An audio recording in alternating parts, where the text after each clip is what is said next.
थी चली कि कांग्रेस 66 सीटों पर सिमट कर रह गई। कांग्रेस को जिन रीजन में सबसे ज्यादा नुकसान हुआ उनमें ग्वालियर चंबल भी आता है। लेकिन यहां शिवराज सरकार के 6 में से 5 मंत्री भी चुनाव हार गए, जिसमें गृह मंत्री नरोत्तम मिश्रा भी शामिल हैं। अपने इस कार्यक्रम में हम ग्वालियर चंबल रीजन के नतीजों पर विस्तार से बात करेंगे।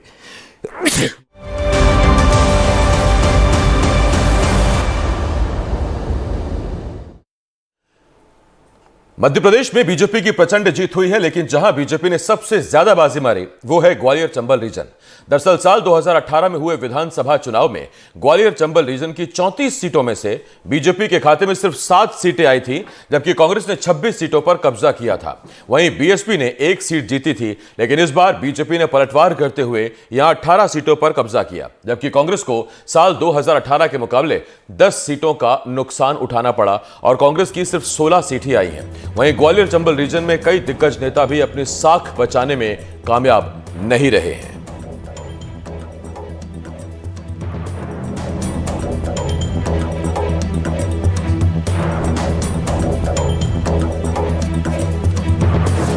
तो कुल 8 जिले ग्वालियर चंबल संभाग के, और जो 8 जिले हैं वो हैं ग्वालियर, शिवपुरी, गुना, दतिया, अशोकनगर, भिंड, मुरैना और श्योपुर।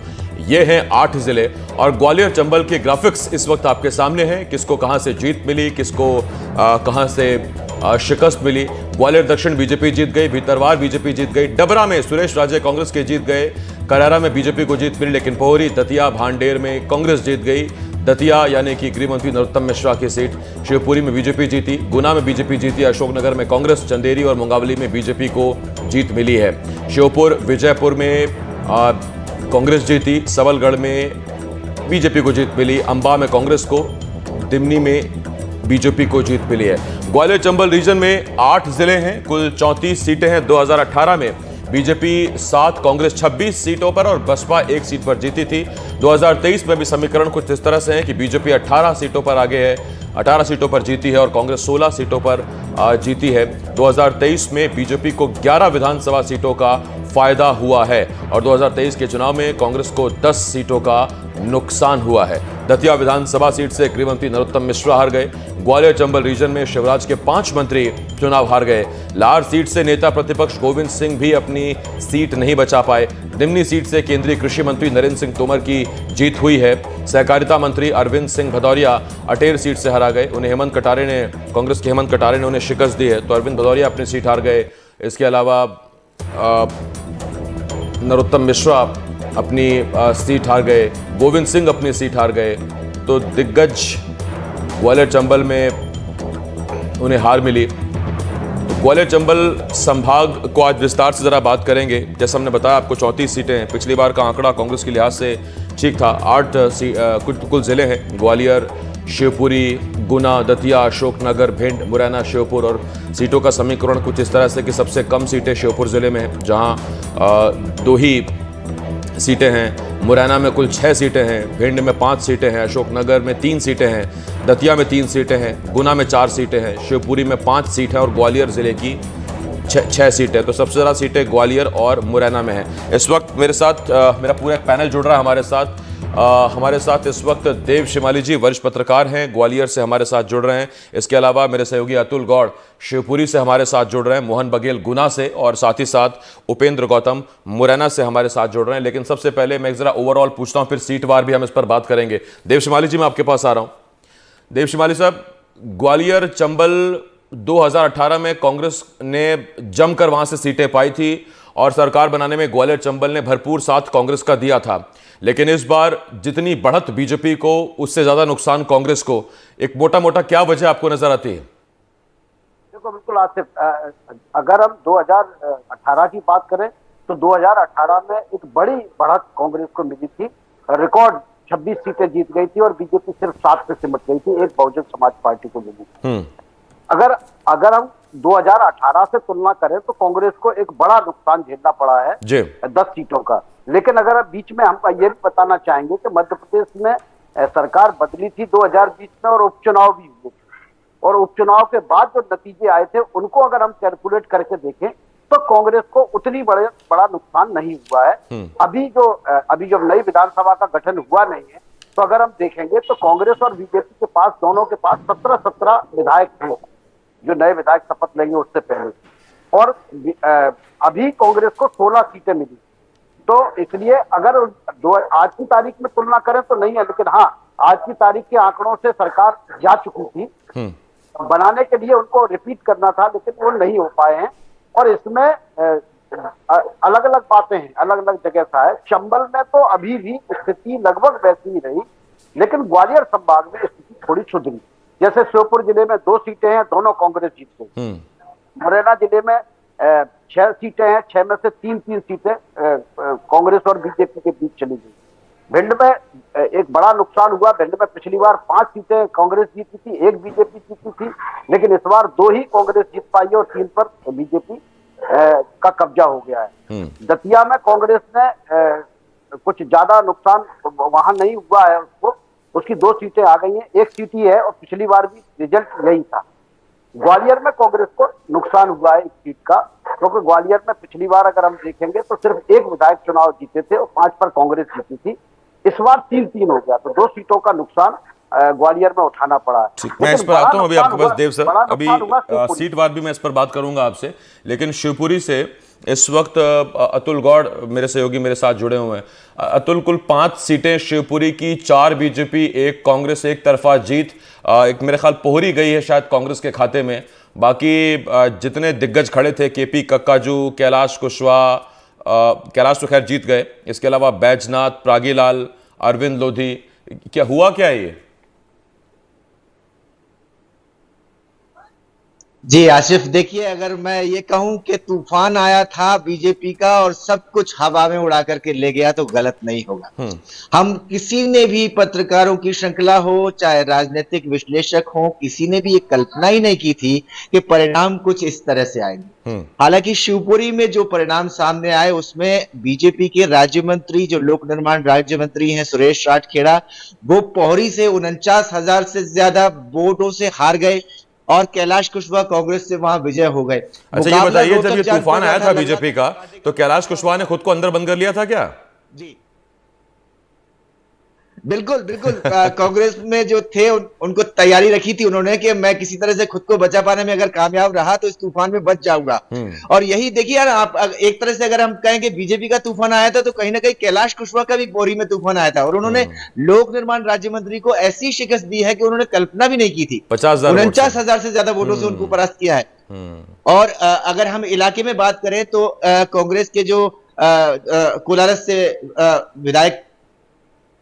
विधायक के प्रत्याशी थे महेंद्र सिंह यादव, उनको जरूर एक सबसे बड़ी शिवपुरी में जिले में जीत मिली है। उनको 50,000 से ज्यादा वोटों के ऊपर बैजनाथ सिंह यादव के ऊपर जीत मिली है। बैजनाथ सिंह यादव और महेंद्र सिंह यादव दोनों सिंधिया के करीबी माने जाते हैं और पिछले दिनों जब चुनाव कैंपेन करने सिंधिया इलाके में आए थे तो उन्होंने कहा था कि बैजनाथ भी मेरे दिल के करीब है और महेंद्र तो मेरे साथ हैं ही। तो एक तरह से कहा जाए कि सिंधिया ने वो इस तरह से कहा था कि अगर कोई भी जीतता है तो वो मेरे दिल के करीब ही होगा, लेकिन फिर भी उनका कैंडिडेट महेंद्र सिंह यादव ही थे और वो एक 50,000 की जो लीड लेकर के जीते हैं। वो कहीं ना कहीं एक इलाके में सिंधिया की बड़ी जीत मानी जा रही है। हालांकि सिंधिया को पूरे इनऑल अगर संभाग की बात करें तो नुकसान जरूर हुआ है।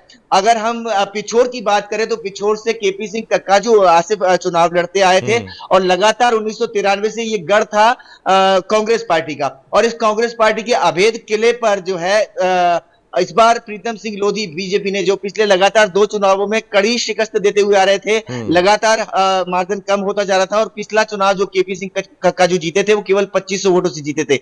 लेकिन इस बार जो है प्रीतम सिंह लोधी ने न केवल कक्काजू को छोड़ से शिवपुरी आने के लिए मजबूर कर दिया, बल्कि उन्होंने उस सीट पर कब्जा करके बीजेपी को वो सीट 1993 के बाद दी है। हालांकि अगर हम शिवपुरी की बात करें आसिफ, तो शिवपुरी में 1993 से लगातार बीजेपी का परचम लहराता हुआ आया है, जो 1923 में भी बरकरार रहा है। और यही 1993 में विधायक बने थे यहां से देवेंद्र जैन, जो इस बार भी चुनाव जीते हैं। इसके बाद जब 1998 के चुनाव हुए तो फिर यशोधरा राजे सिंधिया चुनाव जीती और लगातार उसके बाद में बीजेपी यहां से चुनाव जीतती रही। लेकिन इस बार इनको, देवेंद्र जैन को वापस टिकट दिया गया 1993 के बाद पहली बार, और इन्होंने यहां से एक ऐतिहासिक जीत दर्ज करते हुए शिवपुरी को पहली बार यहां से 43,000 से ज्यादा वोटों से जिताने में कामयाबी हासिल की है। हालांकि एक बार पहले भी जो है कोलारस से विधायक रह चुके हैं। अगर हम सबसे कम सीटों मतों के अंतर की बात करें तो यहां करेरा में जो है रमेश खटीक को सबसे कम वोटों से जीत मिली है। और ये जो दौर था मतगणना के दौरान, ये लगातार प्रागीलाल जाटव जो कांग्रेस के थे वो लगातार 2000 1000 से आगे बढ़ते चले जा रहे थे। और उसके बाद अचानक राउंड जब आखिरी दौर में पहुंचे तो इनका एक ऐसा जो मतगणना केंद्र थे जहां भाजपा को सपोर्ट करने वाले लोगों की संख्या ज्यादा थी, और वैसे ही वो सामने आए तो फिर एक 3103 वोटों से जो सबसे कम मार्जिन की सीट है करेरा विधानसभा शिवपुरी जिले की, उस पर रमेश प्रसाद खटीक को जीतने में कामयाबी हासिल मिली है। तो हालांकि बहुत बड़ा तूफान था, इस तूफान में बीजेपी ने 4 सीटें जीती, कांग्रेस को 1 से संतोष करना पड़ा। फिलहाल इस तूफान में कांग्रेस ने 1 सीट बचाने में कामयाबी हासिल की। मैं जरा गुना की तरफ रुख कर रहा हूं। मेरे सहयोगी मोहन बघेल हमारे साथ जुड़े हुए हैं। मोहन, गुना में जहां तक मुझे याद है 18 में शायद 1-3 की स्थिति थी, 3 कांग्रेस के पास थी, 1 बीजेपी के पास। अब ये 50-50 हो गया, 2-2 हो गया। जयवर्धन अपनी सीट बचा ले गए। इसके अलावा ऋषि अग्रवाल बमोरी कांग्रेस कब्जाने में कामयाब रही। 1 सीट का नुकसान तो फिर भी कांग्रेस को हुआ। और लक्ष्मण सिंह इस बार नहीं बचा पाए। जी बिल्कुल, मैं आपको बता दूं आशिफ कि गुना जिला जो है वो निश्चित तौर पर सिंधिया दिग्विजय का गढ़ रहा है। पहले स्थिति अलग थी, जैसा कि दल बदल के बाद सिंधिया जी बीजेपी में पहुंचे। इस बार चूंकि ग्वालियर चंबल रीजन पूरा सिंधिया देख रहे थे, और जहां तक दिग्विजय के गढ़ की अगर बात करें, राघोगढ़ की, तो निश्चित तौर पर कहीं ना कहीं जो चुनाव है वो जयवर्धन है, उन्होंने बेहद कम अंतर से जीता है। लेकिन सबसे बड़ी बात यह है कि जिस तरह से एक पारंपरिक सीट कांग्रेस की मानी जाती है, अकेले जयवर्धन ने वो चुनाव लड़ा है। वहाँ कोई बड़ा पॉलिटिशियन नहीं पहुंचा था। जहां तक कि बीजेपी के बड़े नेता जैसे अपने यहाँ देखें, देश के गृह मंत्री चूंकि अमित शाह भी वहां पर पहुंचे और उन्होंने भी वहां पर रोड शो किया, प्रचार किए, तमाम एक से एक दिग्गज वहां पहुंचे हैं। और अकेले जयवर्धन ने वो चुनाव जीत के वहां पर एक दोबारा से अपनी छाप छोड़ी है। जहां तक गुना की बमोरी की बात करें तो यहां पर सिंधिया समर्थक मंत्री थे महेंद्र सिंह सिसोदिया, वो 14,000 अधिक मतों से हारे हैं। ये निश्चित तौर पर पहले भी चूंकि 2018 में बीजेपी के खाते में थी चांचोड़ा सीट, तो 3 गुना में और 1 प्रॉपर जो गुना की सीट थी वो बीजेपी की पारंपरिक सीट मानी जाती है। और इस बार भी जो पूर्व पहले रहे हैं, इसके पहले गोपीलाल जाटव थे, 2018 में के बाद ये पन्नालाल जो अब इलेक्शन में 50,000 अधिक मतों से जीते हैं। तो निश्चित तौर पर अब 50-50 का मामला है। यहाँ पर देखा जाए जिस तरह से ग्वालियर और चंबल रीजन में पहले जो एग्जिट पोल के जो आंकड़े आए थे वो निश्चित तौर पर चौंकाने वाले आए थे, और इस बार कहीं ना कहीं 2018 के अलावा देखा जाए तो बीजेपी ने यहाँ पर ग्रोथ की है, और बमोरी में लेकिन अपनी सीट नहीं बचा पाए। जी आशिफ। और राघोगढ़ की तो स्थिति ये है कि 4 सीटों में से जितना जीत का अंतर है, जेवी की सीट पे सबसे कम अंतर से वो चुनाव जीते, करीब 4.5 या 4600 वोटों के आसपास की उनकी ये जीत रही है। रहे हैं पता करने की कोशिश करें कि आखिर ऐसा क्या हुआ कि कांग्रेस हारी और बीजेपी की आंधी चली। मेरे 4 सहयोगी हमारे साथ हैं। मेरे सहयोगी देव शिमाली, मेरे सहयोगी अतुल गौड़, इसके अलावा मोहन बघेल और उपेंद्र गौतम हमारे साथ बने हुए हैं। मुरैना आपको लिए चल रहे हैं, उपेंद्र गौतम हमारे साथ हैं। उपेंद्र, पिछली बार शायद 6-4 का आंकड़ा था, 4 सीटें कांग्रेस ने जीती थी, 6 में से 6 सीटें। इस बार शायद 3-3 का आंकड़ा है, और स्थिति यह है कि नरेंद्र सिंह तोमर के आने से यह स्थिति और बेहतर होनी चाहिए थी जब वो दिमनी चुनाव लड़ रहे थे।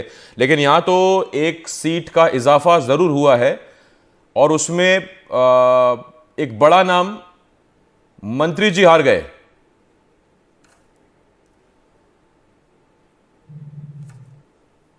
उपेंद्र, आवाज आ रही है?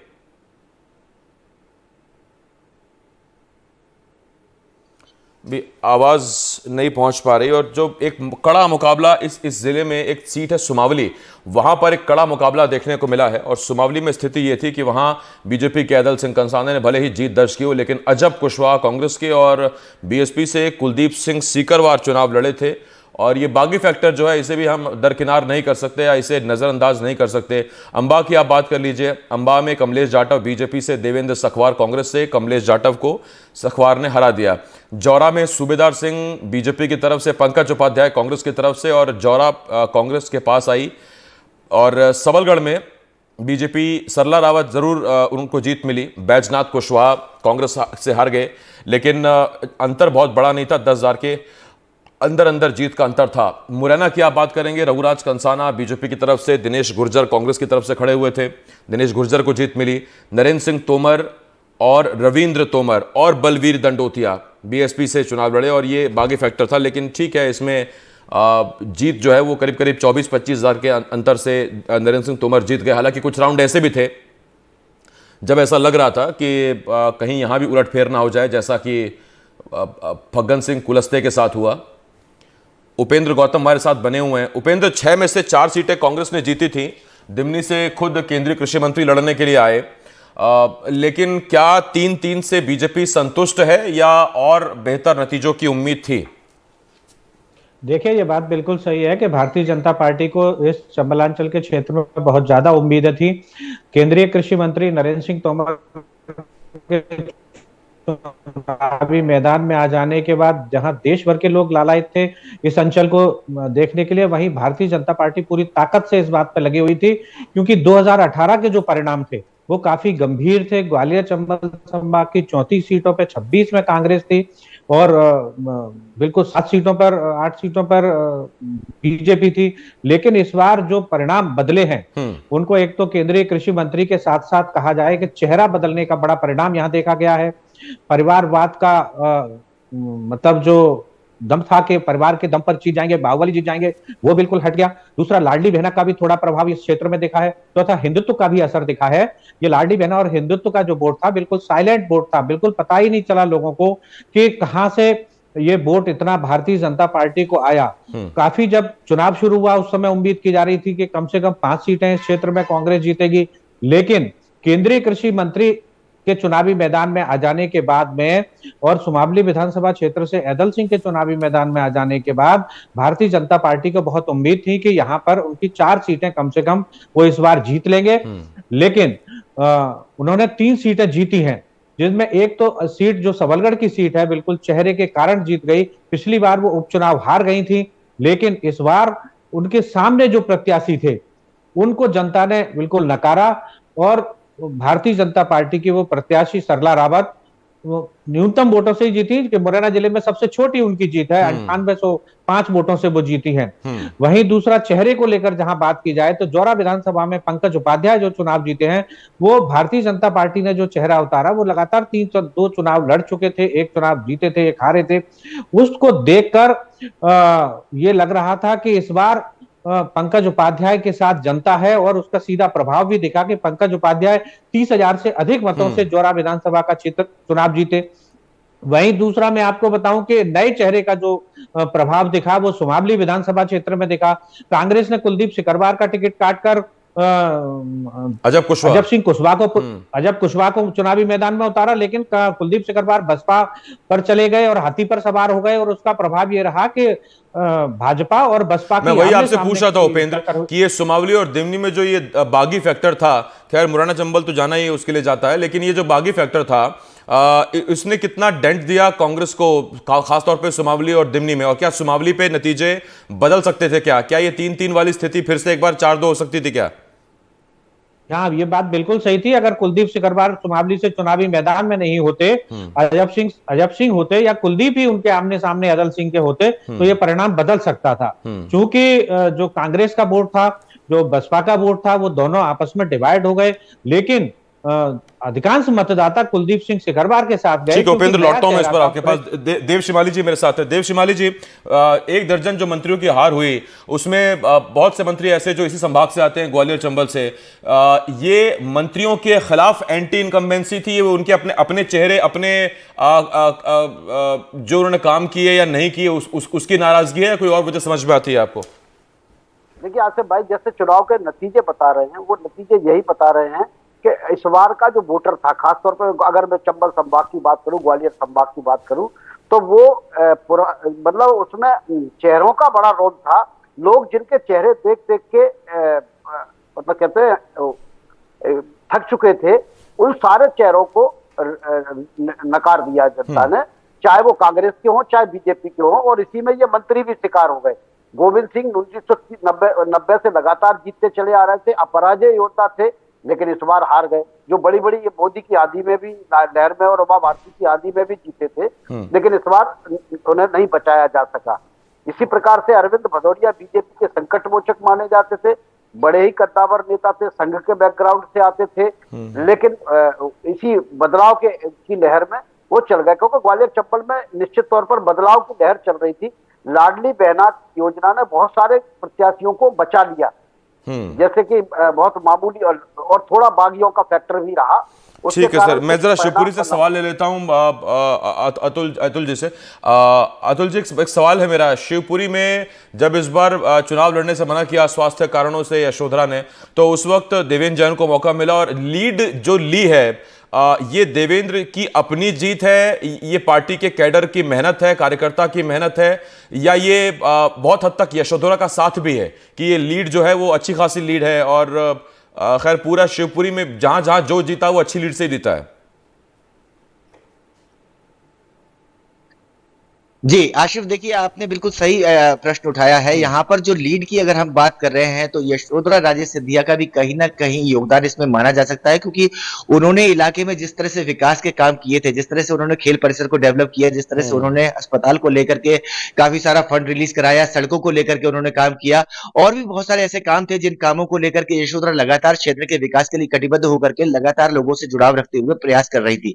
लेकिन अचानक उनके स्वास्थ्य के खराब हो जाने के कारण उन्होंने चुनाव नहीं लड़ा, और 1993 में जब ये विधायक थे देवेंद्र जैन, उसके बाद जब 1998 में यशोधरा राजे पहली बार चुनाव लड़ी थी, तब इन्हीं का टिकट कटा गया था। और यशोधरा का टिकट जब कटा एक तरह से, या उन्होंने मना कर दिया, तब भी ये देवेंद्र जैन सामने आए। तो इसमें जो है खास तौर से यशोधरा का कहीं ना कहीं योगदान है, ऐसा कहा जाए गलत नहीं होगा। लेकिन सवाल इस बात का है कि इस बार जो बीजेपी ने आखिरी 3 महीने में अपनी मेहनत की है, पार्टी कार्यकर्ताओं ने जो कैडर बेस होकर के एक एक बूथ पर जिस तरीके से यही तो सवाल है कि आखिरी के जो 3 ओवर जो आप बता रहे हैं ना, हर कोई यही कह रहा है कि उस आखिरी 3 ओवर में जो छक्के उड़े हैं, चौके उड़े हैं, उसने बाजी पलट दी। क्रिकेट जैसा मैच हो गया था। बहुत धन्यवाद है, वक्त मेरे पास है नहीं, वरना आपसे सारा दिन बात कर सकता हूं मैं ग्वालियर चंबल पे। इतने दिलचस्प आंकड़े आए हैं देव जी से, अतुल जी आपसे, मोहन, उपेंद्र, आप दोनों का भी बहुत बहुत धन्यवाद। देव सर और अतुल जी आपके बहुत बहुत शुक्रिया। एक छोटे से ब्रेक के लिए